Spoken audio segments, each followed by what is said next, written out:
sincere request once again. A big round of applause for Konidala Pawan Kalyan ji as I request him to kindly address the gathering.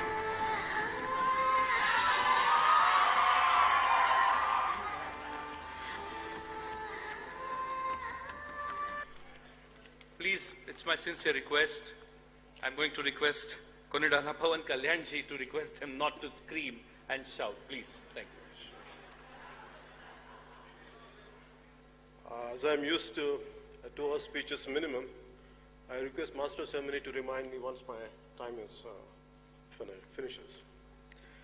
For me, as you all came from different parts of India, and who I am, and ambitious, want to serve the nation, I would like to share my experiences as the way how I established the party, and I think my experiences might give you a different kind of insights. So that might help you for your future and to contemplate, and if any mistakes I have done or anything which I have done good, maybe that would be something which you can understand about your own journey by looking at by understanding my own experiences. For me, when I had established Janasena Party, it was for me, it's a national service, not for personal recognition, not for power, but for change. A change which is needed in our society, in our country, which we always wanted. Instead of sitting idle and having millions, having crores, having great popularity, I had really contemplated, would I end up like most of the people, or will I contribute at least a part of my life to the nation, to build for nation service. So it suddenly didn't happen after becoming an actor. Though I came from small beginnings, I came from a lower middle class family. My pain was always about the society which I used to watch around, the pain, the kind of sufferings people used to go through. Nothing happened to me at a personal level. I never had a shortage of food, reasonably good schooling, but my pain was towards society. When I started gaining knowledge about the society around me, I started reading, maybe looking at all our freedom fighters, reading their biographies. Somewhere I felt the immense urge and intense urge, like to do something for the nation, to do something for some kind of contribution for the nation. This started at the age of 14. So like you, when I started getting into my teens, I was looking forward some kind of ideology which I would like to embrace. As Digvijay said, look before you leap. So what kind of ideology would you lean into? What exactly should I embrace? So I was understanding Marxism, I was understanding socialism, I was trying to understand capitalism, especially when you were a kid growing up in the 80s, when you were a teenager in the 80s, there was quite a turbulent political atmosphere within India and around the world. Right from Punjab terrorism, Khalistan terrorism to LTT, and across the globe, there is still unified, Germany was divided, and apartheid was there in South Africa. So all these different political climates around, at a global level, the national level, really it drove me crazy. At one part, you look at the freedom fighters who had selflessly sacrificed their lives. And another way, always I was looking forward, the nation would be greater as every day passes by. Every day, I thought this is going to be another beautiful year next year. But I was quite disappointed as a kid. At the way they looked at the corruption, the way I looked at the nepotism.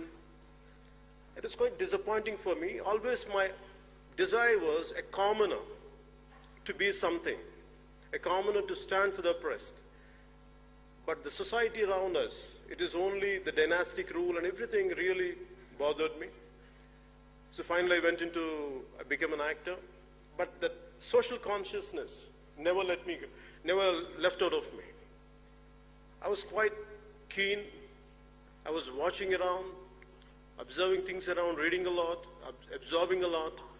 But finally, when our state has been, Andhra Pradesh had been divided the way it got divided, and everything. I was looking at it, how the political leadership and everything, how conveniently it has become. The power politics really disturbed me. So instead of being an armchair thinker, I was thinking loud within myself, contemplated for quite a time. I said, would I sit like everyone else, or would I come forward and do something? I thought, without any expectations, without seeking power, but I want to stand for the voice of the oppressed. I want to be the voice for the neglected. I want to be the voice who are really meek and helpless. That's how I formed Janasena Party.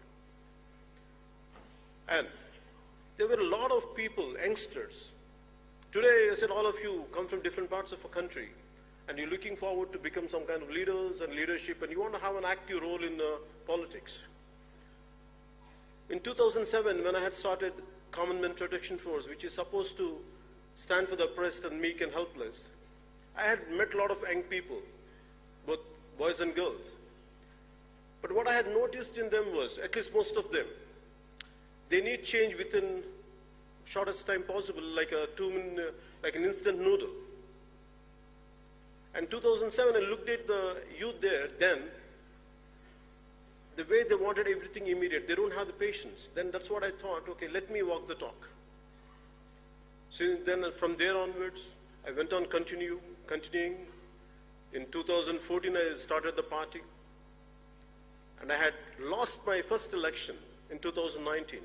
Even I myself lost in both the places which I had contested. But that didn't stop me continuing my political journey. Because when I had started, so what must have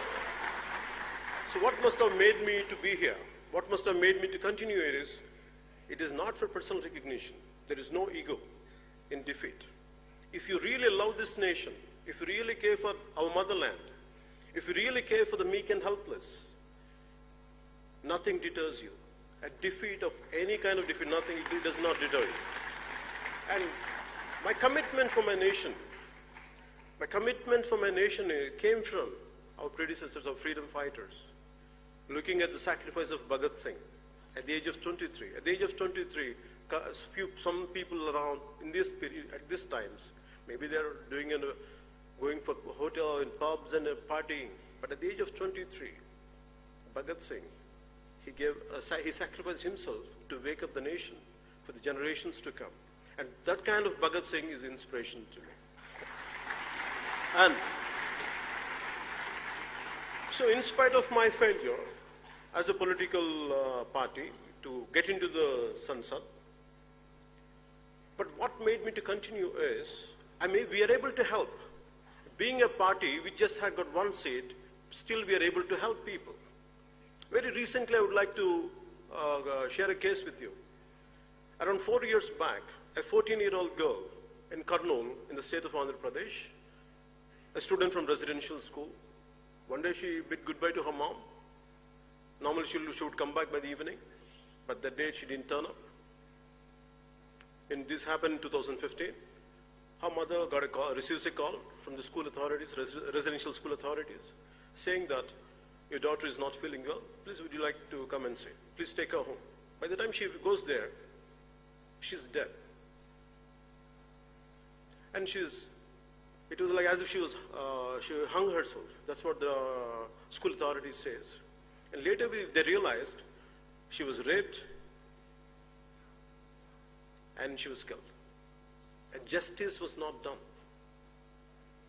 And that mother, after I had such a colossal defeat in 2019, these elections, I was sitting in my office, I was handling my own failure, and this mother of that kid, that girl, with her husband and one of my youngest daughter, she comes and meets me. She shares her experience. It's like, Anna, this is what happened to my daughter. And everything is there, right from the certificates of she has been raped and everything, whatever has to be, the perpetrators has to be punished, but nothing had been done. And because they're powerful, the case is not moving forward. If it is in cinema, it is like It's quite a dramatic scene. You go, do justice in 2-3 minutes and come out. And you get money for that. But in real life, I felt so helpless, so painful to look at a wailing mother who lost her daughter. It was churning for me, like, my stomach was churning, looking at her pain and agony. And I said, and people whom we have to fight against, they're very powerful people, who has a lot of muscle, who has tons of money. Even for me, to fight against them was not an easy task. I told her, okay, I'll look into it. I don't know how to take it forward. Then I went ahead, slowly in 2-3 months, we gathered we gained some strength, we started addressing, and now finally a week back, we did a huge protest rally in our hometown called Kurnool, and we got the state government to make sure the case will be taken by CBI, and where the state government, for all these years, the previous regime neglected and the current regime neglected for a while. Now it cannot be. They could not do it anymore. You know why? It's because if we are committed, if I would have needed a seat, if I would have wanted to be a Rajya Sabha member, if I wanted to be a parliamentarian, if I wanted to be an assembly, things would have been different. But my purpose here is to stand for the people who are oppressed and helpless. And as long as I'm committed to it, I'm fine even if I lose multiple times. But I will stand for this nation, I'll stand for the weak and meek. So as you all are maybe looking forward to gain something, paying 1,000 rupees to be here in this kind of seminar for 4 days, it's truly I have to appreciate you and truly applaud you for your commitment and for coming all the way from different parts of India. And I appreciate Rahulji to initiate all this in School of MIT of especially for such an eminent institution to take forward this kind of seminars, which would really help people. It's not just people who are within this auditorium, pan-India, who are looking at this seminar. They really get inspired and influenced, and I truly appreciate you for your patience. And the only thing I would like to share with only just a few more things. I want you to understand, no matter what, don't come with a short-term plan. If you really want to be the change agents in politics, at least try to give at least a decade to 2 decades. I have committed myself at least 2.5 decades in 2014 that I would commit for my nation, I would commit for my motherland, that I will, whatever I'm capable of doing, I'll do it, irrespective of whatever that I'll gain or lose. I'm going to give 25 years of my life for the nation which gave me birth. So don't expect immediate changes. Don't expect immediate transformation will happen, because your time is very valuable. So I want you to be practical. I want you to be really pragmatic. So I want you to have loads of time, loads of patience. Don't try to be mere armchair thinking. So if you're talking about social media, anything is nothing, there is no, the problem with any medium or any kind of paper is not about how you do it, how are you going to use it. There are people on Twitter or on other social accounts who will do a very constructive job. There are another part of individuals who will be very destructive. It depends on which side you are on. Always try to be constructive, be properly, analyze a topic. Don't try to abuse people. Be practical. And regarding the time, I want you to understand, give enough time for yourself. Don't try to be, by the time you're almost been early 20s, at least, you have to give yourself at least 10 to 15 years to see a little change, a glimmer of hope. Just a little light to be seen on the other edge. You yourself at least 10 to 15 years time. Don't expect immediate results. It is not an instant noodle to see results. But I had immense despair when I came into politics. I knew all this. I had visualized all this. I had visualized my own failure. I had visualized my own success. But very strongly I had visualized is, one day I will do my bit part to transform, to stand for this nation, and which I'm able to continue my journey just because I didn't seek anything, I didn't seek any personal power. I sought personal power to people who does not have any power. Instead of giving out your opinions on social media is not going to help alone. You should come out in open. You should practically, you should do some political action.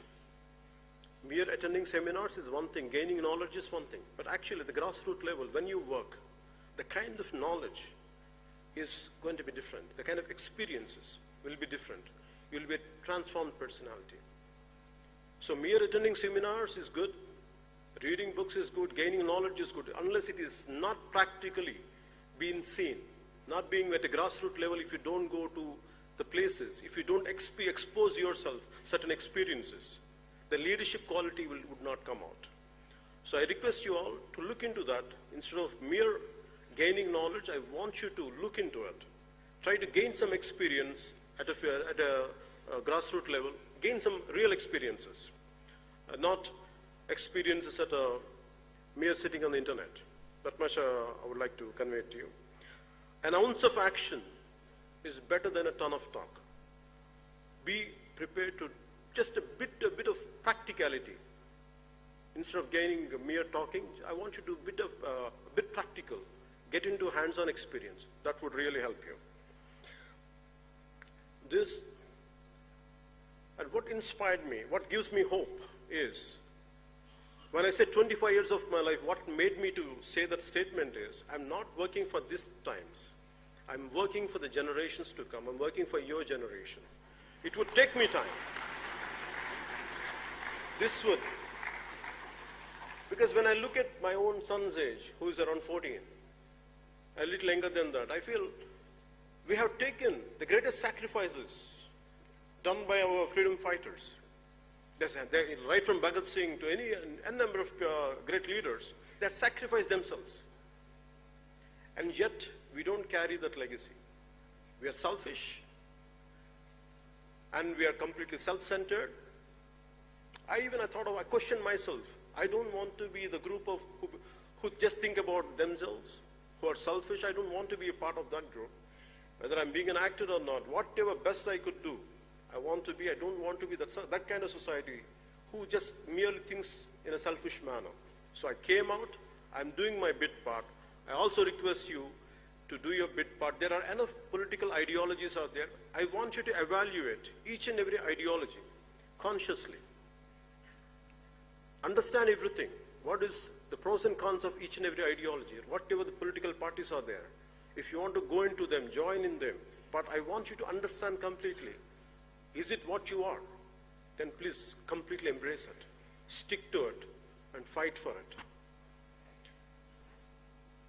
So, and what made me to say this is, in the country, the moment in one of my videos, they had shown that Swami Vivekananda, the great men like Swami Vivekananda, the great saints like Swami Vivekananda, who inspired me.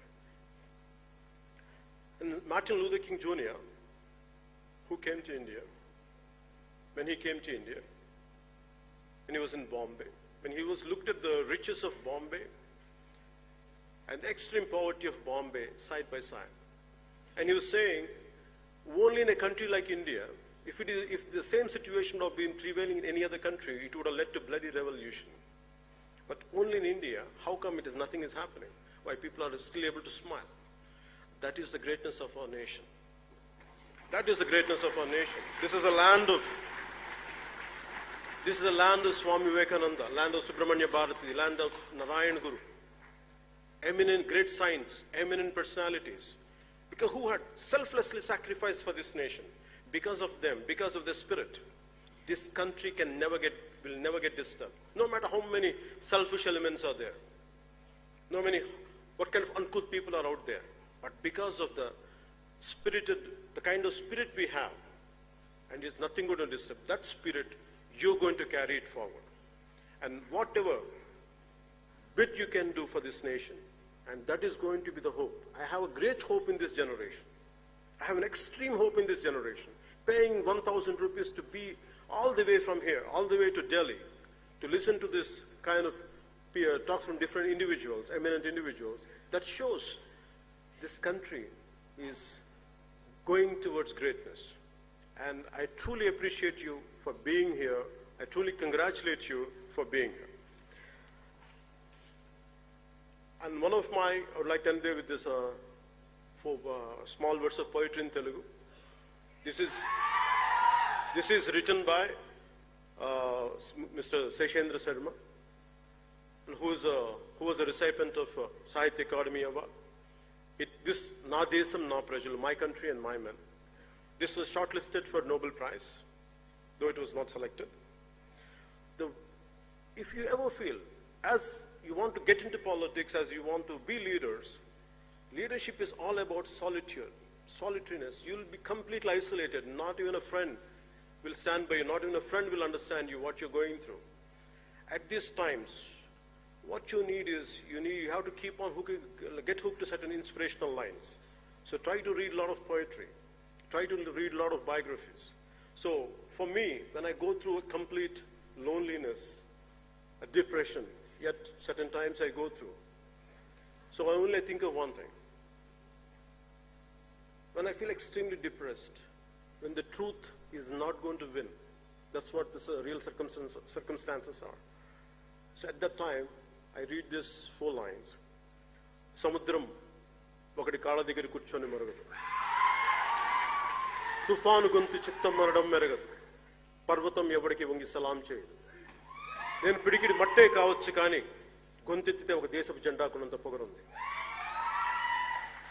So a loose translation of this is, you have to forgive me for my English translation, though I'm not a poet, though I'm not good in English. But I prefer to, it's a loose translation of what I said right now. A deep ocean will never bark at one's feet. A twisting tornado's voice will never say, "Yes, master." A mighty mountain will never bend and bow.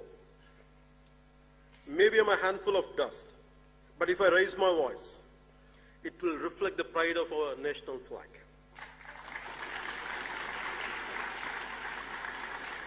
We should be grateful for the nation we are born in. And be patriotic, be accountable, be responsible for your actions. And this country, we are of different ethnic groups, different linguistic backgrounds, different cultural backgrounds, yet always this country amazes me. We come from different backgrounds, different linguistic barriers, cultural barriers, yet we feel as one. We feel as one India. We feel as one nation. That is the greatness of this nation. No matter how many foreign forces would try to come and divide us, we will stand as one, we will be united as one. So, thank you for giving me this opportunity, and I'm grateful to you for listening to me. And normally I end up my speeches with Bharat Mata Ki Jai. I would be grateful if you say Bharat Mata Ki Jai. And thank you. And Jai Hind and Bharat Mata Ki Jai. Jai Hind.